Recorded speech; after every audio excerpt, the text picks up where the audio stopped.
I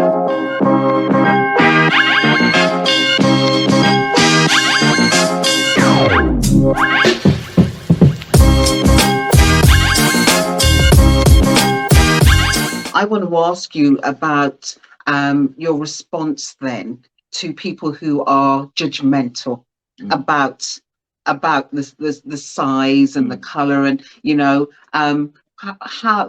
how do you combat, how do you deal with the judgmental side of society? I see it quite a lot, if I'm honest. I see it a little bit too much for my liking. I'm a plus size fitness instructor, so I still count myself as plus size because I'm a big woman. I'm always going to be a big woman.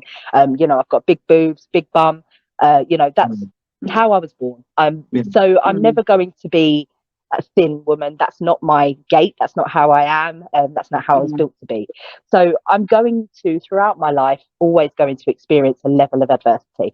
And as a plus size fitness instructor, I have people that walk into my classes on a regular basis and they're kind of looking around for the fitness instructor. And then I'm standing there like wearing the most bright coloured clothing generally with instructor written across it somewhere. And they're looking around, they're thinking, this plus size woman could possibly never inspire me to be fit and healthy. And they judge you before they even know you. And I'm a huge advocate for health at every size.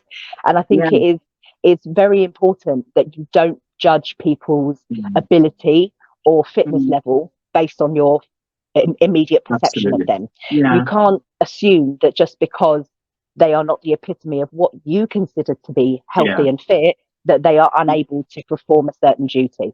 And my weight has never been like a determining factor for me. It's always just been who I am. I've been plus size. I'm happy to associate with the word fat. I don't attach the negative connotation to it that a lot of people do.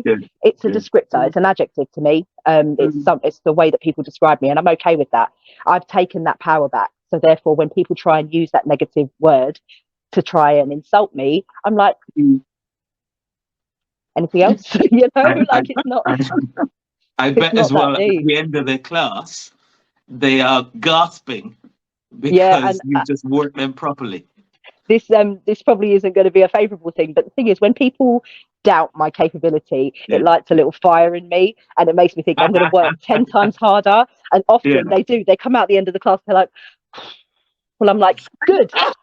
You shouldn't have judged me. Don't do that. Just don't judge a book by its cover. There's much more to us individually, and I think that you should just take people for what they are and accept that. Yeah. We need more people to focus on people's smiles. Yeah. It's a good one. Really. Wow. Really. No. So Kat, so it sounds like March to August of this year is going to be massively busy. Yeah. But we kind of know a bit about you. You are full of energy. You are full of drive. You've always got some stuff going on. So what else have you got going on apart from the Ms. Galaxy pageant?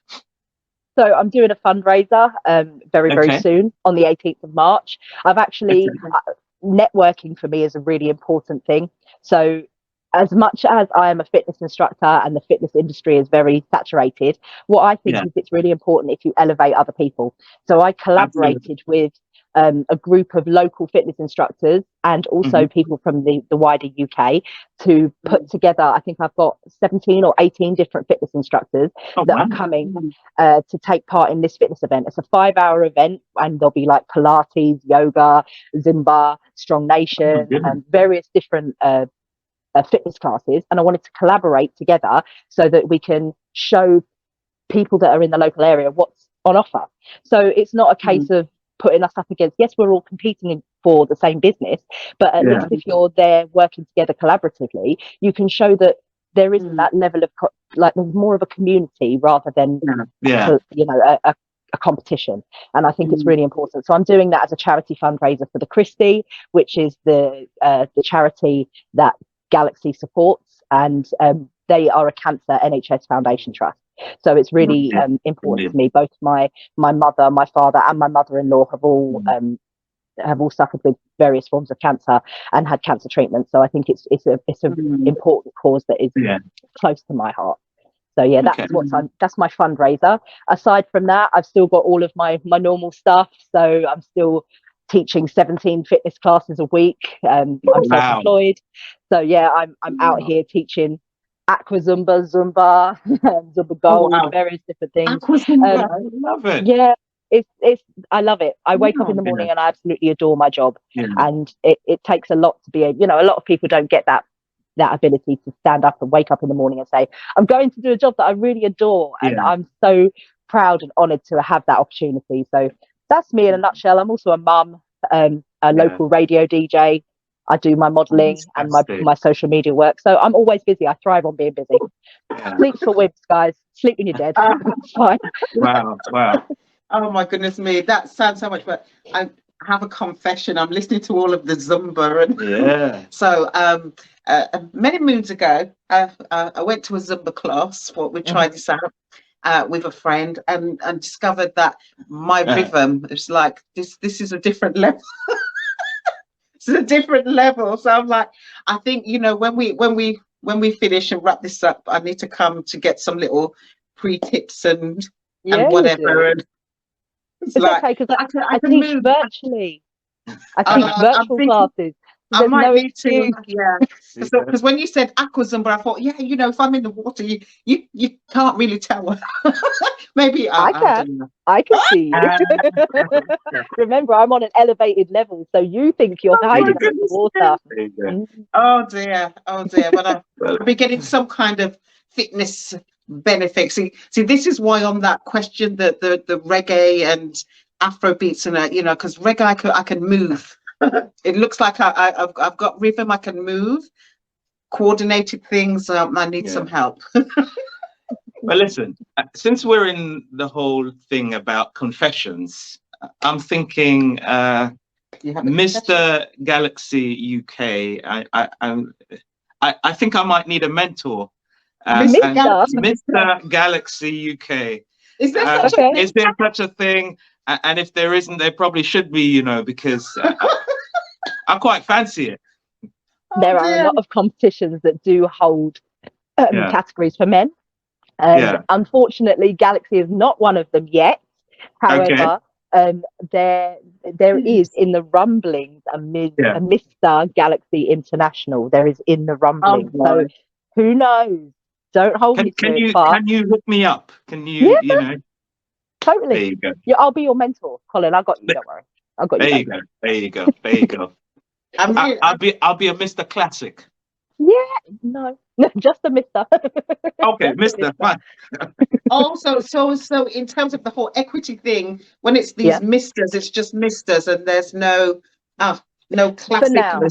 Listen, let me stop giving something right now.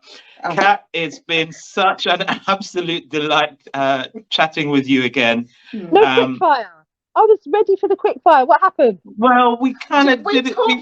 We did it before. We're like, all right, do you know what? We talked about this, and because we've done it before. We said, well, maybe we talk about there was a question where you absolutely refused to answer. So we were like, the reggae versus Afrobeats. You didn't answer it. You were like, your exact answer was, guys, that's unfair. Yeah, it is unfair. Yeah. No, I'm not answering it. You're too. You asked for it. So then, on the quickfire, then, can you quickly tell us why? Why do you refuse to answer an either or? Because they're both epic, but they come from different eras. They are generational values of music that are really important to various different times of society. So you can't sit here and say reggae doesn't have it's the foundation of so much music. Reggae is the foundation of so much pop, funk, various different, even Afrobeats inspired by reggae. So you can't sit here and say that one doesn't go without the other. Like Afrobeats is very different. It's new age. It's far more, for the younger generation. But that's not to say that the older generation can't enjoy it. For me, I'm too eclectic to choose a specific style. So I love all music. Great answer. Wonderful. Great answer. Wonderful. So your Zumba classes, eclectic. Mate, don't ask me about my Zumba classes. You have to do 4 certain styles to make it a Zumba class. So you have to have cumbia, reggaeton, salsa, and merengue. They are the core styles. Okay. Once you've achieved those 4 styles of tracks, you can then take your clients on a musical journey around the world. And oh boy, do I do that. Brilliant. There'll be I pop, love there'll be that. soca, there'll be Afrobeat, there's drum and bass, Reggae. there's pop, K-pop. I don't discriminate. I'll put anything in it. Love I've even it, had love Irish dancing tracks in my class and rock music. So, don't knock it until you've tried it. It's brilliant. I'm going to have to Kat? log on to one of your virtual ones. Brilliant. So for people listening, if you want to know how to get in touch with Kat, how to log on to these things, how to support the fundraisers, and of course her Galaxy journey, Absolutely. get in touch with us, let us know, and we will pass on what events We'll hook and you things up. are happening. Oh, Kat, thank you so much. We are rooting for you as always. Thank you. When you win, we'd When I love win. to have you back on to thank tell you. us how with the it new all went. crown. Absolutely. So thank you so much. Thank you. Best wishes from us. Yeah. I And we really just know you're appreciate gonna it, guys. do well. Honestly, Yeah. you guys are doing fantastic work. I'm so proud to be here, and thank you very much for taking the time to speak to me. I really do appreciate it. Brilliant. Oh, it's our pleasure. Absolutely our pleasure. Our All right. pleasure. Take care, Kat. Take care. We'll speak soon. See you. Bye.